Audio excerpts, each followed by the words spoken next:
Welcome back. Buying a cottage is a dream for many people, but the huge increase in the price of vacation properties has put this dream out of reach for some, unless you consider potentially purchasing a cottage with a friend.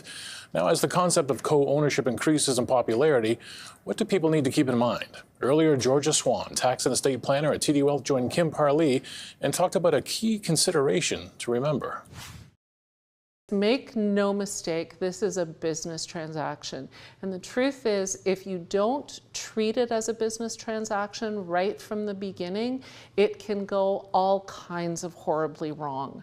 So put aside the romanticism and the excitement of getting that cottage and the wishes and dreams of all the things that might happen there, and start off as if you are starting a business, because now with the price of cottages, we could be talking millions of dollars. Yeah.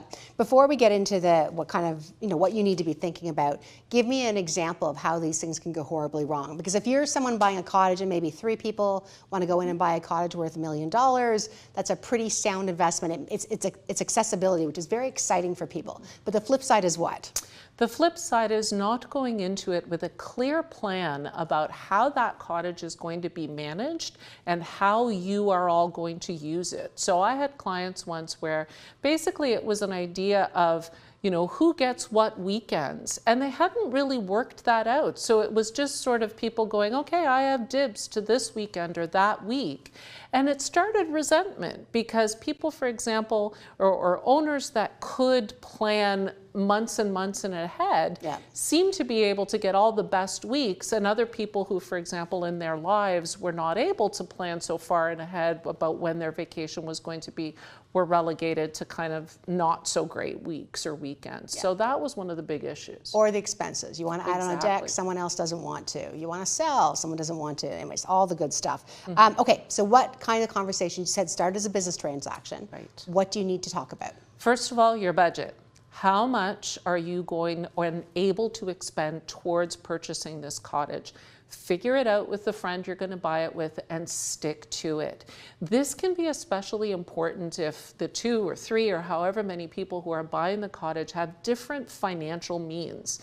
Somebody might be more willing to sort of exceed the budget because they found the perfect place than somebody else. And within that budget also, you have to consider it creates an inequality as well. If, let's say, you have to borrow the money in order to put your share of the down payment down where somebody else actually has it. So budget, budget, budget. And then you have to get an agreement together about how it's going to be used, how those repairs are going to be done, where the money's going to come from.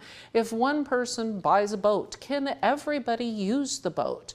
The dates that you're going to go up there. All of those day-to-day issues have to be worked out ahead of time. Because if you can't work that out in an agreement, then maybe you shouldn't be owning this property together. Yeah. What kinds of co-ownership legal structures are available? So the 2 main kinds of co-ownership of real estate is joint tenants with a right of survivorship or tenants in common. So that first one, joint tenants, I call it the last man standing. The idea that basically if you and I owned a cottage together and I passed away, then the cottage would automatically go to you. Where, you don't see that very often when 2 friends own a cottage because each person may want to leave it to their spouse or to their children.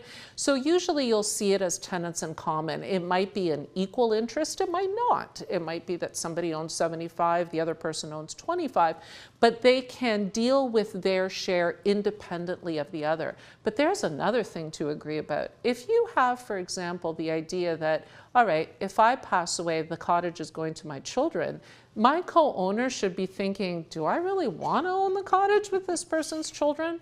What does that look like? So the transition of the cottage to the next generation or decisions around sale are also something that you need to think about right from the beginning rather than waiting until an event requires it. What about taxes? Because for many people, this is not going to be their principal residence.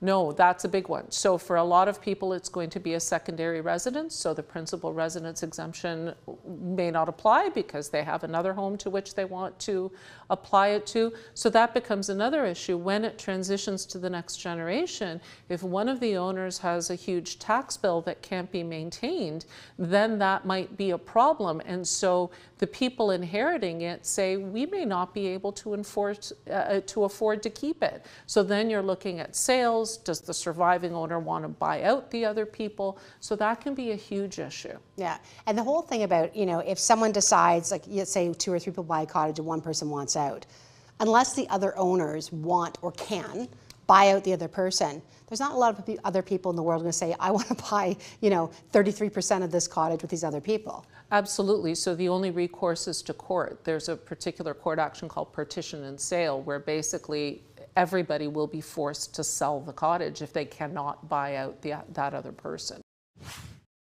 That was Georgia Swan, tax and estate planner at TD Wealth. Up next, you've decided to pack your things and go to an exciting new job overseas, or maybe even retire on a tropical island.